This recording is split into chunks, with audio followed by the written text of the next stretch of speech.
Namaste, welcome to Saranga Conversations. Continuing the conversations around the caste narrative, I'm honored to be joined today by Pandit Satish K. Sharma ji. Satish ji is a member of the British Computer Society and a fellow of the Royal Society of Arts.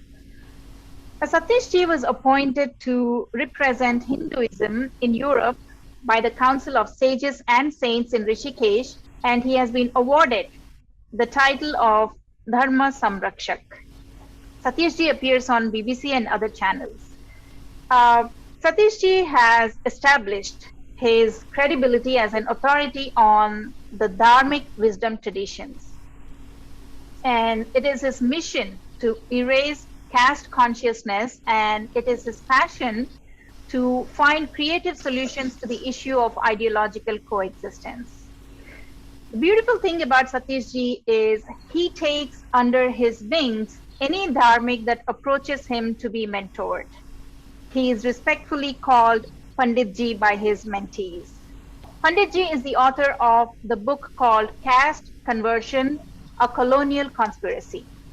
Through the book, Pandit ji goes to prove beyond reasonable doubt that the caste system was carefully created, nurtured, and deployed by the Church of England, that is the Anglicans, to destroy opposition to Christian supremacy that the Church wanted to establish in India. He asserts that little has changed today. He'll speak more about this aspect and his book later in the talk. So welcome to Saranga Conversations, Pandit ji. Estherji, Pranam, Namaskar and Jai Shri Ram, and thank you so much for joining you. I've been following your work for the best part of 2 years now, and I'm in awe of the commitment and the courage that you have shown, so it's a pleasure to be a part of what you're doing with Saranga ji. Thank you very much for inviting me. Honored, Pandit ji. It's a great honor to have you on the show. First of all, I have to say something about the book. The book was a great read. I actually had to wait for a long time because I ordered it and it took me almost 20 days and I couldn't wait to get to it. And it was a great read, easy read, very well delivered. Why I say well delivered is there is no extra aspects. The aspect that you wanted to touch upon and you wanted to deliver has been delivered to the point. That's what I love about that book. And it's a small book. It's a one afternoon read book. You know, Sunday afternoon, you laze on your couch and then finish it from cover to cover. So, because that's what is needed, smaller capsules. We know how it is, how difficult it is for people to keep their attention. The span of attention is shrinking by the day, especially the youth. So yes, it was a great read, and thank you for writing it. Thank you. I did have it in my mind that this is a subject that a lot has been written about. If you were to take all of the books on caste and put them onto weighing scale, the weight would be several tons, and there's a lot of detail. But what I hadn't been able to discern was an overall strategy. Shall we say a bird's eye view of how this came into being, what were the influences, what was the purpose. And then I was hoping that if I managed to get that bird's eye view, I would be able to see how all the individual pieces of the jigsaw puzzle fell into place. And having done that, I wanted to share that with the viewer in less than 100 pages, but I haven't managed. It's slightly over 100 pages. I think it's 108 pages, which is auspicious. But I wanted to try and make it as easy a read as is possible. It was the Hindus that taught the world Vasudhaiva Kutumbakam. The Hindu sees Paramatma in all beings. He sees everything, including himself, as a part of the whole that makes up this universe.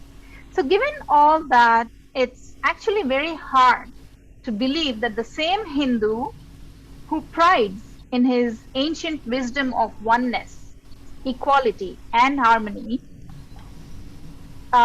in society in general, created disparity and discriminates and even oppresses another human being on the basis of what they call the birth-based jatis and kul. So where did he get this from? That's the heart of the dichotomy. And in fact, that is the one factor which prompted me to do the work that I then chose to do. As you may have read from the book, in 2013, the British Hindu community, we were attacked. We were accused of being caste discriminators, not just on the fringes, but a claim was made which, if true, would have meant that 1 in 2 of Hindus in the United Kingdom, British Hindus, discriminated against the others. One half discriminating against the other half. This was contrary to my experience. I'd served for 7 or 8 years as the General Secretary of the National Council of Hindu Temples, so I was working with all of the temples, had visited most of them, had interacted with most of the Hindu community up and down the country. And never once in the history of Sanatan Dharma, mandirs and community events, had there ever been an allegation of a person being discriminated against by their caste. And here in the United Kingdom, we're a dharmic community who have established and evolved and blossomed without the Indian legal system in place. So we, in our legislation here, in social structures, there is no caste recognition, there's no caste consciousness. And so the evidence of my existence here in the United Kingdom was that we were a society who, after 3 generations, had produced a generation of children who had no notion of caste. That was one side of the coin. But on the other side of the coin, suddenly these allegations were made in the highest chambers, and we were vilified and humiliated in the public without any evidence at all. So it sort of happened on my watch. And so I needed to take this up and understand, one, was it true? And if it was true, what was the cause about it? And if it wasn't true, again, what was the purpose behind the people who launched this against us? So the first thing I did was to establish up and down the country that we had never had any of these allegations, that nobody had been denied entry to a mandir, or that somebody had been mistreated when they were in a mandir because of whatever perceived background they were. And that was consistent with the teachings, because if you look at the Dharma Shastra, there is absolutely clear statements time and time again. People have said, we must not permit jati bhed to arise. Adi Shankaracharya ji, in his famous Nirvan Shatkam, he says, Na me mrityu shanka, na me jati bheda. So he's referring to the separation, the differentiation between jatis, any sense of hierarchy or superiority.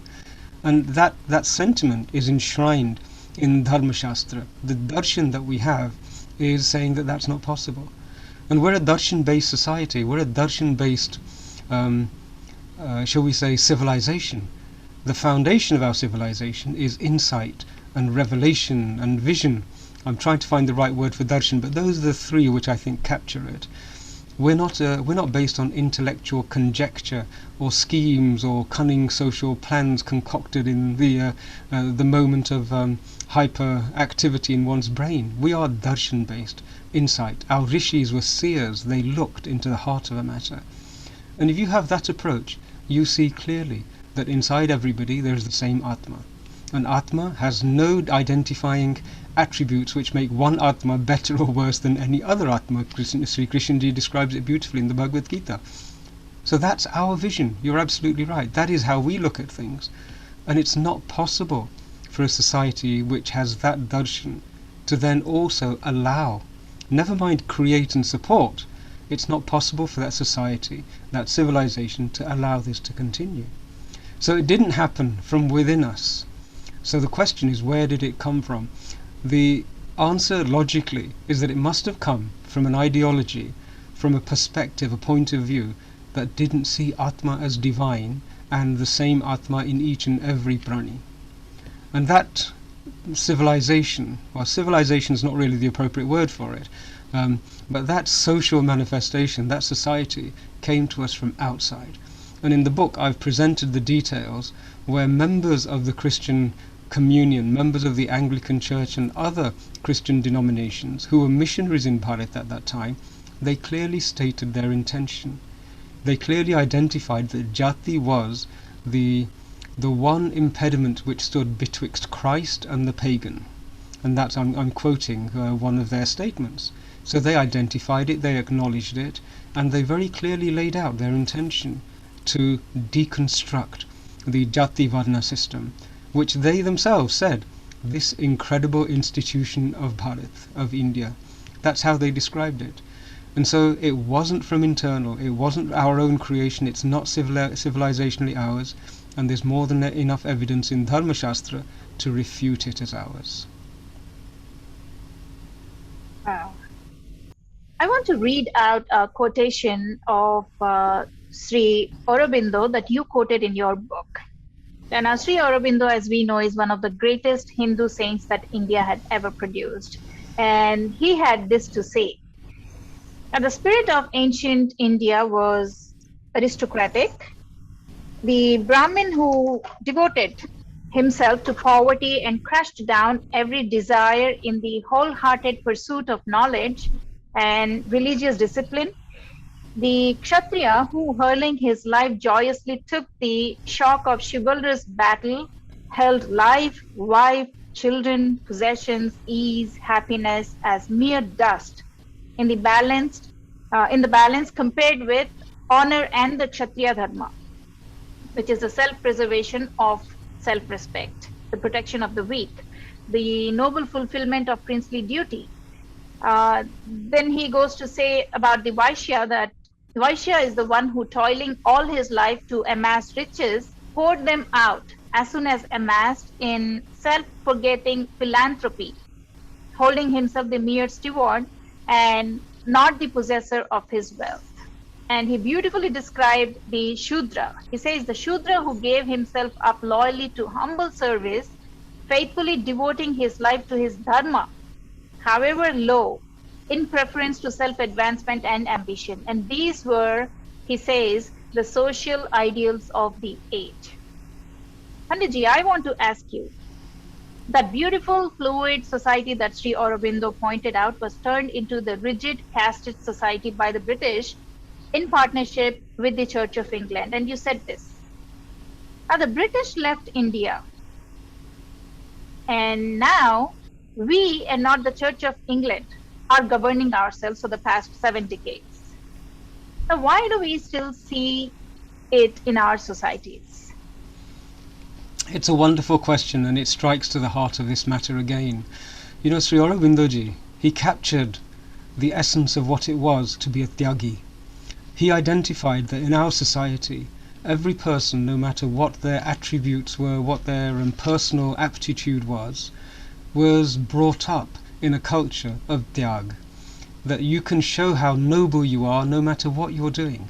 Whether your hands are writing with a pen or whether those same hands are sweeping the floor with a brush, the hands are not what define you, nor is the action that you're performing. Your nobility is determined by your character, and your character is determined by your freedom from possessions. So whatever skill you've got, in the case of a Vaishya, you demonstrate your skill by amassing wealth, and you demonstrate your Tyag, that your freedom from it, by making it available to Samaj. And the same with the Brahmins. They amassed knowledge, they weren't bound by it, they weren't imprisoned by it, their character was established by the capacity to share it and contribute it back into Samaj. Now that's a totally different civilizational ethos to the civilizational ethos of the West. The West was that, and it still is, that your worth is established by your control over assets and power, not by your capacity to demonstrate your freedom from being controlled by those things. And this is the fundamental challenge of our time, that the first approach, it gives greater satisfaction to the individual. It empowers a person to actually recognize the Atma inside of themselves, because they're not defined by anything material, anything physical, or anything societal. And so that is the journey that we have. And that is the challenge between the two, is what we're facing right now. We discovered, and Sri Aurobindoji puts it really well, that it's possible to be fulfilled by giving of whatever your societal worth is, and not by acquiring. And what we have learned that the person who is able to give the most is also free, and if you're free, you are the most powerful.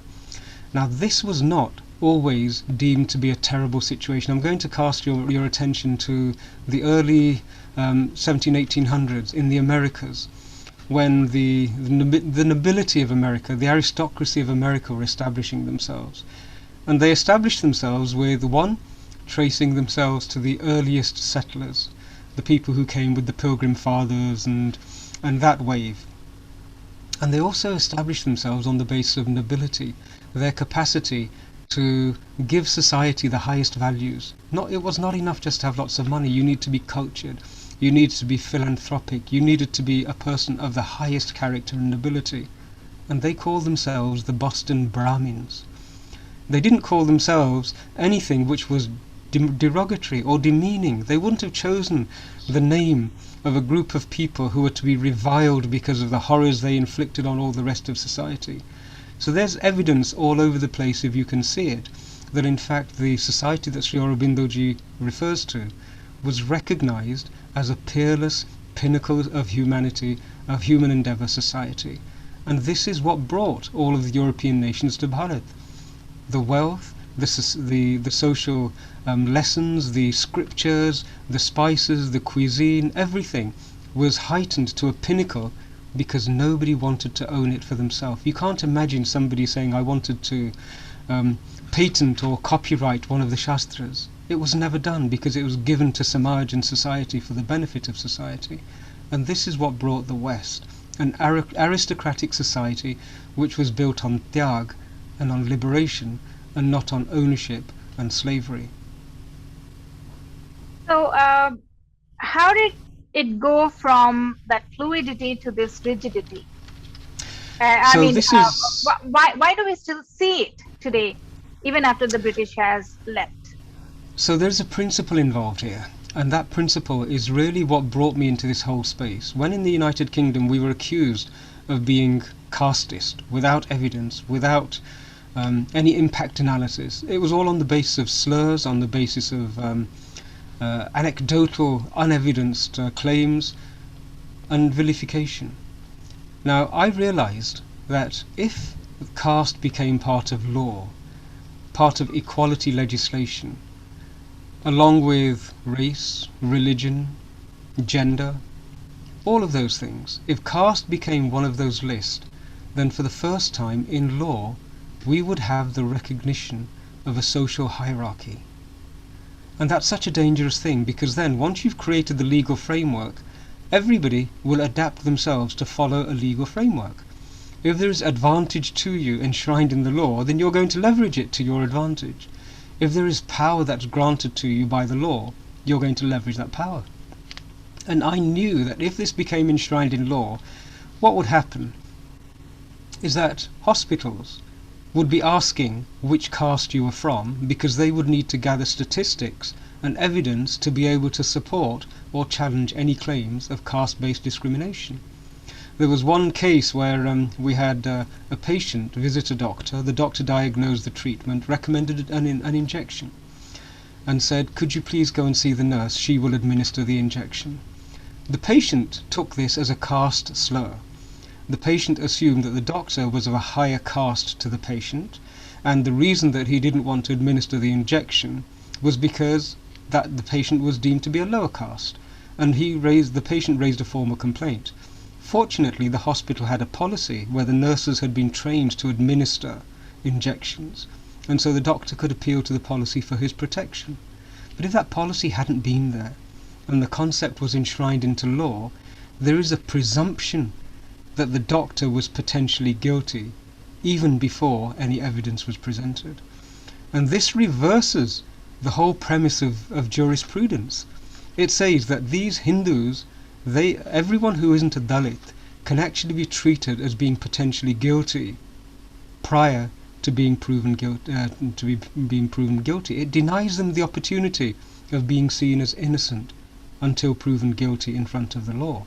That's the impact of what legislation does. If you enshrine something into law, society then adapts itself to accommodate and to work with law. And so we recognized that we had to challenge this. If you put the concept of caste into law, into public life, then you are imposing the notion of discrimination by birth into law, and society will act on it. You enshrine it into law. And this is the problem that we have in Bharat. What the British did is they enshrined these concepts into law. They enshrined land ownership in Punjab so that certain groups weren't allowed to own land and other groups were allowed to own land on the basis of their jatis. So discrimination on the basis of jati was enshrined into law, and then what happened was that on the basis of these legislative implements, censuses were conducted, and people were then shoehorned into 4 castes. Now this is not an accident. Okay, why would you want to shoehorn everybody into 4 castes? And this is where the malice comes in. In our Shastra, we have identified, Sri Krishnaji says it, I have created everybody, I have created human beings of 4 varnas, i.e. 4 archetypes, 4 molds, that these are broadly speaking, the 4 natures of human beings. And those 4 are the 4 castes, the 4 stratification, the tools of stratification, which became castes. Because then you can claim that anything that's horrible in caste, oh, it actually comes from Hindu scriptures. Bang! You've now got everything you need to undermine and vilify an indigenous religious tradition.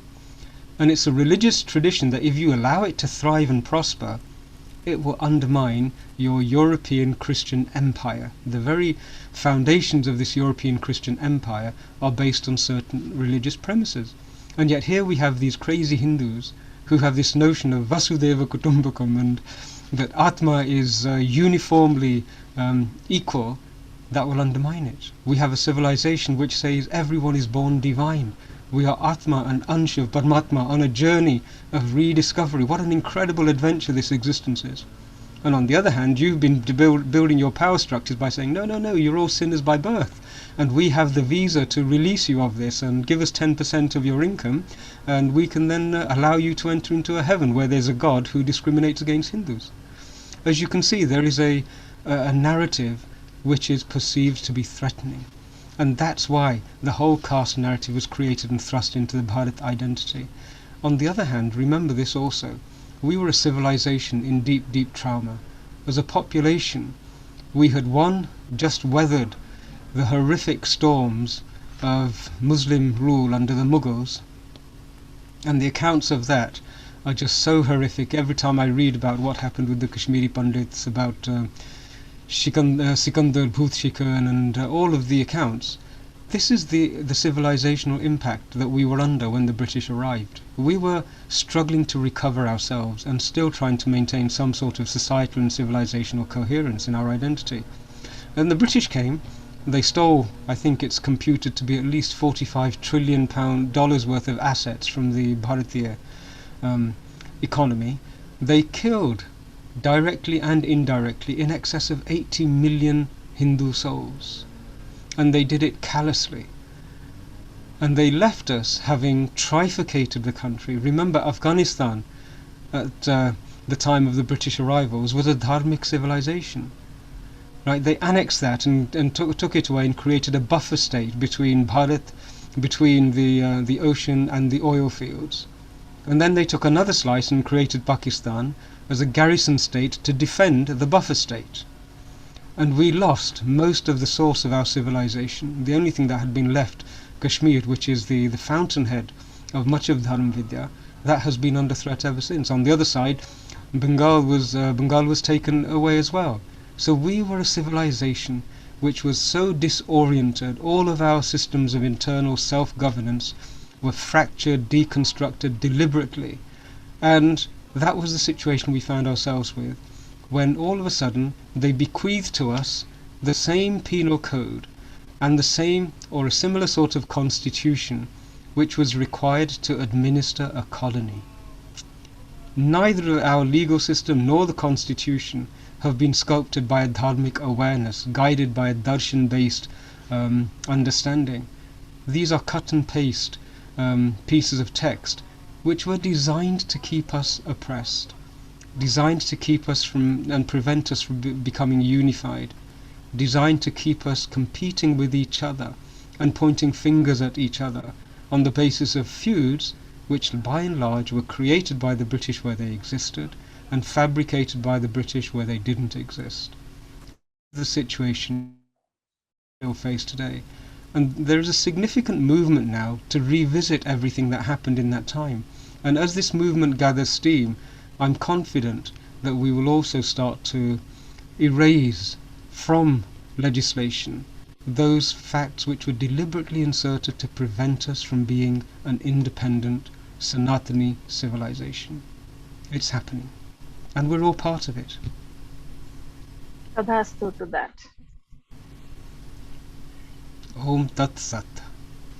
Panditji, one of the things that stood out for me, at least, in your book are the chapter names, and they're very thought-provoking.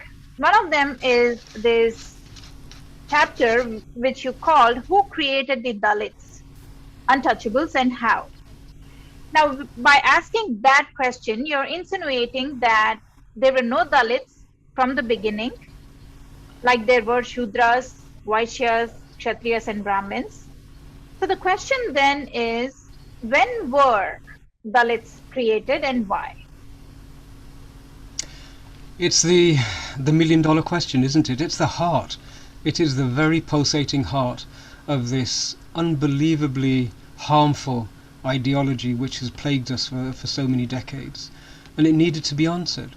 On the one hand, we have Shastra, which are talking about four Varnas, and very clearly so. And time again, it's repeated that there is no Jati Bheda. And then on the other hand, we have this community who were driven to live on the extremities of towns and villages, denied access to resources, diminished and vilified, and prevented from having a rightful stand and a place in common society. Where did they come from? It needed to be understood. So firstly, the word Dalit, it means broken, and it's part of normal vernacular. But it was appropriated as part of a divide and rule policy. Because if you're going to have divide and rule, you need to have names. You need to be able to identify two groups by name who you want to set at each other's throats. And so the name Dalit is a recent occurrence. And what it was almost like a trumpet saying everybody in Bharat who has, shall we say, plummeted to the lowest levels of society, everyone come and stand under this banner Dalit. The reasons and the causes why they had plummeted to the lowest echelons of society are never really discussed. And so I needed to understand how that happened. According to historical records, there was fluidity, and there are more than enough accounts of individuals being demoted. And I say demoted because the only scale we had was the capacity of a person to demonstrate tyag. We held in highest regard the highest tyagis. And so if there is a scale, that's the capacity. And the people who had the highest level of tyag, they also were given the highest level of influence, because they couldn't be influenced themselves. They were free from being able to be corrupted because they had already renounced any ownership, and so you could rely on them to give you the answer without any bias or prejudice or vested interest. And we held them in high regard. And the scale in terms of influence and respect was on that basis. And so when somebody is demoted, they're demoted in influence, and they're also demoted in terms of their respect. But that's the only issue. You could have people who had a huge amount of wealth, but they would not be deemed to be at a higher level. And in the book, I write that according to records, at the time of the British arrival, there were over 400 principalities which were ruled by Shudra kings. So the wealth of the majority of the wealth, if you look at a simple arithmetic fraction, was held in the hands of Shudra kings. And yet when the British left, the Shudra community had been demoted to such a level that they were socially outcast, but they were also deprived of assets. And the vast majority of transfer assets was from the Shudra kings to the British Anglicans, the Church of England. And that's evidenced by record and history. And so I needed to know, where did this class come from? And the records that I delved into, I uncovered something called the 1871 Criminal Tribes Act. And it's very interesting to read the notes, the records in Hansard, and the speeches that occurred on the floor of the House of Lords and the House of Lords when they discussed this issue. It's revelatory. And you can also read malice in their remarks and their comments. So what they did, the British were always looking for taxation. They wanted to hoard money, other people's assets, under some sort of legal framework that would legitimize their profiteering. And so this Criminal Tribes Act was brought in with a twofold purpose. One was to defang, to deprive of power certain groups who were very, very unhappy to the British occupation of Bharat, the Christian Anglican occupation of Bharat. And secondly was to deprive them of their assets. And so what they did is they created this law which basically said, if you were deemed to be a criminal tribe by the British administrator, the magistrate, then two things would happen. Because you were criminals by birth and destined to be criminals and destined to remain criminals, and your children were destined to be criminals, this is the language that was used, then it was quite fair to be able to incarcerate you and your descendants and prevent you from harming society and communities at large. This was the even-handed law that the British Christians inflicted on us. And the effect of it, in one particular example which I really do think highlights it, is we had caravans, merchants who used to take goods from the manufacturers to the towns where they were sold in markets. And these tribes were held in high regard. They were entrusted with both the goods and the monies on both legs of their journey. They would take the goods from A to B, they would gather the money and bring the money back to the manufacturers. And so they were held in high regard and very, very much trusted. They were proud, noble, they were people of very superior character. And the British wanted at one point to tax the movement of goods. And these people were a problem. So what a great way, implement a law, designate them as a criminal tribe, you can then seize all their assets and confine them to a concentration camp. And that's what they did. And I use the word concentration camp with full awareness of what it means.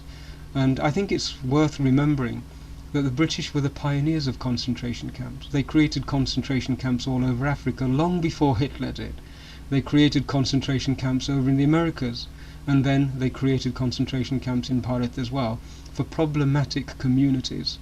And so these people were, one, confined to these camps, secondly they were denied access to their assets, their family wealth, and thirdly they were denied access to occupations. It was deliberate, it was incarceration, and they had no other means to sustain themselves and their families other than to do the menial tasks which nobody else would do. An atmosphere of hatred, contempt and vilification was also stimulated and created. For example, if they wanted to leave the concentration camp and go out looking for work or for food, they were required to secure permission from the head man of the village. He would give them a piece of paper to identify that they had been authorized to leave the concentration camp. And the records that I found, in 1947 when the British left, there were at least 13 million identified Bharatiyas who were confined in these concentration camps. This is where the ancestral tanners came from, supposedly. And the British were so masterful, what better strategy of divide and rule than to blame it on another group who you want to target because they represent a theological threat to the ideology that your civilization is based upon, the Brahmins. And this notion of higher and lower, I've said this very often. Every time somebody calls me a high caste or somebody says I'm a low caste, I always say, what's the metric you're using to determine high and low? Because if you can't give me a metric, then it's a falsehood. It's a straw man. You're saying that I assume that I'm higher than you, and that's your concoction. You're imposing a judgment upon me. You have no idea what I think I may or may not be, and on that you're basing an argument. And that's both prejudice and discrimination enshrined into one, which is what divide and rule is all about. And so what I did is I tried to fill in a gap. And there was a gap, and the gap was how the Dalit community was created, how a society was demoted to bare subsistence, animal level existence. How was this done in the period of British rule? And so that is the gap that I've sought to fill in my book. Now, I've had people say to me, well, there were untouchables beforehand, and there may have been. There may have been people doing menial scavenging jobs. You know, I don't know what the basis of that was. But one thing I do know is that it was not scriptural, it was not enshrined in Shastra, and the gap that I filled is actually an identifiable one where this principle was enshrined into law and set hard and fast into society. And that is squarely attributable to the Anglican occupiers of Bharat. And I've even put forward the date when it was conceived. You know how we have these conferences. In fact, it's quite timely because our dear student, Audrey Trushke, she has a lot to learn, so I do call her a student. Although she gives herself grander titles, she is certainly a student. She has held recently a conference which is on exactly the same ethical and moral lines as the conference that was held by Christian missionaries on the 4th of January 1844. The intention was the same: to create slurs, to undermine a competing ideology, to incite hatred, to vilify and denigrate. And that was done in January 1844 by Christian missionaries, and they identified in their own words, caste, caste, caste is the impediment to our domination in this country. We then have the accounts from people like the census officer R.L. Middleton, who openly declares it. He says that this abhorrent system, this system that we abhor, we are responsible for.